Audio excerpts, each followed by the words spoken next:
DMs are already managing a main campaign and all the bad guys and dialogue, and they're constantly on for the whole session, and oftentimes they have a subplot or a B-plot.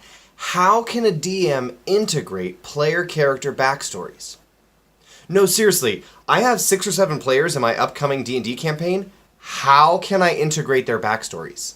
Hey everybody, it's Nick, and that is what we are talking about in today's video, integrating player backstories specifically from the perspective of a DM. What are some options? How can we do it? Some pros and cons of those options. So there are tons and tons of different options and ways in which you as a DM can integrate a player character's backstory into your campaign.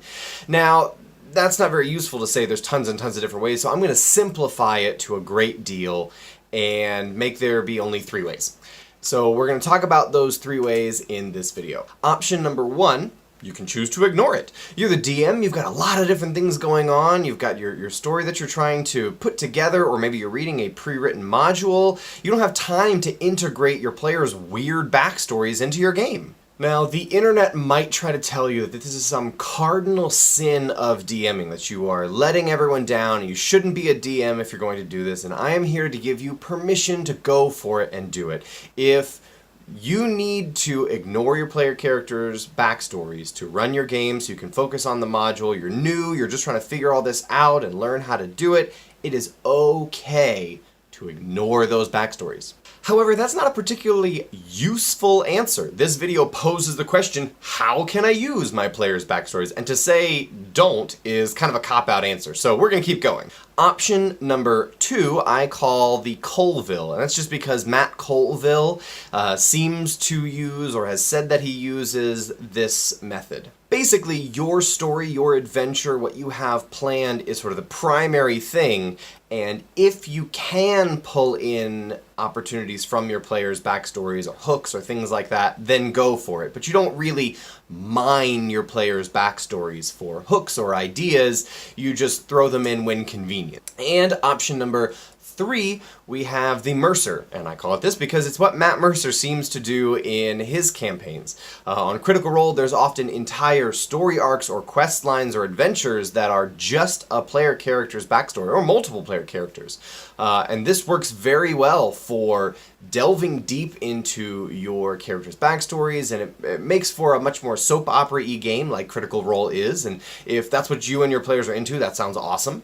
And I want to make sure that I emphasize that I don't think there are better or worse or right or wrong options that I'm presenting here. These are 3 different valuable and possible and useful ideas for using player characters' backstories. There's not a better or worse. It all comes down to your style as a DM and what your group of friends is like and what everybody at the table enjoys and has fun doing. I think there are real pros and cons to each of these methods, and it's worth going into what do you trade off, what do you lose, what do you gain by doing each of these options. So for option 1, ignoring it, some of the obvious pros are you get to spend more time building your world or building your story or adventure, and you don't waste time looking into players' backstories and thinking about how to use them.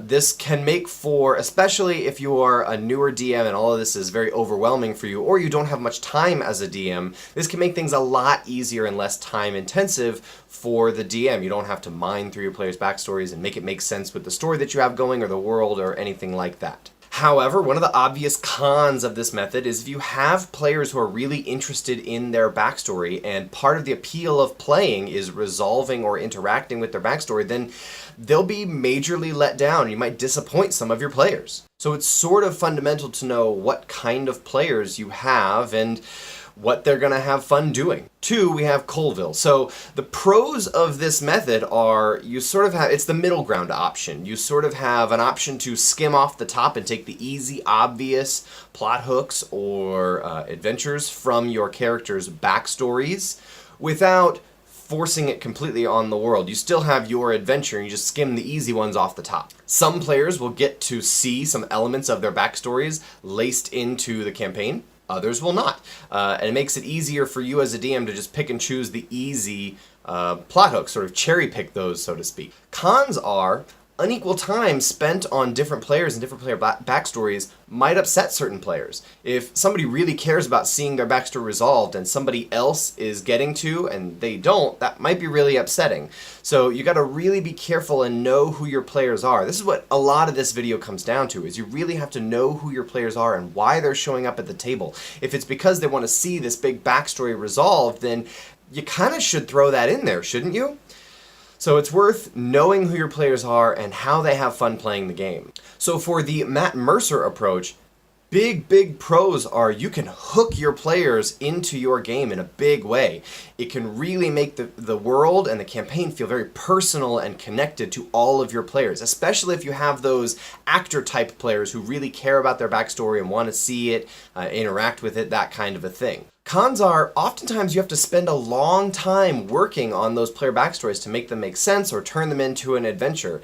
You're a player at the table too. You have a story that you want to tell, and you don't often get to spend as much time on that story as if you weren't mining your players' backstories. So there is a give and take to be had. The more time you spend on their stories, the less time you spend on yours. Again, I really want to reiterate here, I don't think there is a best or worst method to be had in this grouping. It very much depends on what your players are like, what you are like, what you all enjoy and have fun doing at the table. I personally tend to lean towards the Colville method, and there's a few reasons for that. First off, it's, as I think, one of the easier options. You can just sort of take the obvious backstory hooks and put them in there. But secondly, sometimes my players make bad backstories, like straight up not interesting backstories, not good, not useful, not something I can dig into as a DM, not anything that makes any sense for the story that we have going on, and that's okay. They're not always creative types. They're not expected to create a story that I can hook into. I'm trying to get better about giving them opportunities to do that, but not all my players care that much, and I think that's a really important point to note. Not every player will care about seeing their backstory resolved. Now, for some of you, this might seem completely obvious, and for others, this might be completely baffling, depending on the type of culture that you have come up in as an RPG or tabletop role-playing game player. But there are many players who are perfectly happy to come every week, hang out with their friends, watch cool things happen, do cool things happen, laugh, see some interesting things. They don't come because of their backstory. They don't even come because of your campaign. They just want to hang out and play D&D and roll dice and kill stuff and spend time with their friends. And that's okay. Players shouldn't be forced into molds where they have to be one thing or another. It's okay to let people come to the game as they want to. But it's important to recognize who these players are, because sometimes they might be uncomfortable if you focus in on their backstory and make them the spotlight of entire sessions or entire adventures. So I often have players who are in that category and don't really have interesting backstories or don't want to be part of the spotlight, and I don't mind their backstory for details. And then other players who usually present really good, easy, obvious options or opportunities for delving into their backstory, and I use those players' backstories. I sort of skim off the top and put it in where it is useful. So generally, here's my approach. If is good. If my players send me a backstory, I read it and look through it and see if there are any obvious hooks into the adventure that we have going on or the overall campaign that we have going on right now. If I find some good hooks, I throw them into the game. If I can't find any good hooks and I think the player is an audience member, I usually just stop right there. If they're just somebody who wants to show up and play the game and they don't care about their backstory, I just sort of stop. But if I think this player is someone who cares about their backstory, but I can't see obvious tie-ins, I will usually try to put it on the back burner. I'll keep it in mind and I'll think about it a little bit, but I won't force it into the game if it doesn't make sense.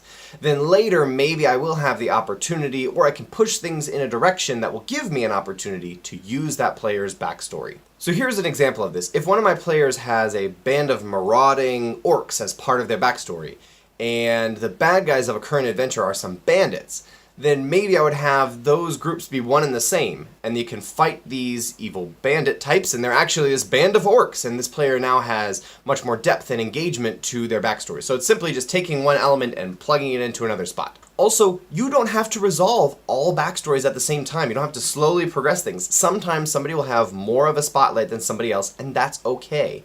So feel free to progress someone's backstory without dealing with somebody else. It doesn't have to be completely even. So I know this is all really vague and conceptual and doesn't necessarily have concrete examples to help you out. I hope that the concepts were useful and interesting, and maybe you identify with one more than the other. Feel free to leave a comment as to which style you tend to trend towards, whether it's ignoring, using Colville or Mercer, or something else that I haven't mentioned. I know, though, this is vague and conceptual, so next week what we're going to do is I'm going to actually do this. I'm going to jump into one of my players' backstories and tell you how I would turn it into an adventure, how I'm going to turn it into plot hooks and mine it for useful story elements or anything like that. So we're going to get specific next week on player character backstories part 2. But thank you all for watching. I'll see you next time. Band of bandits, bandits, bandits.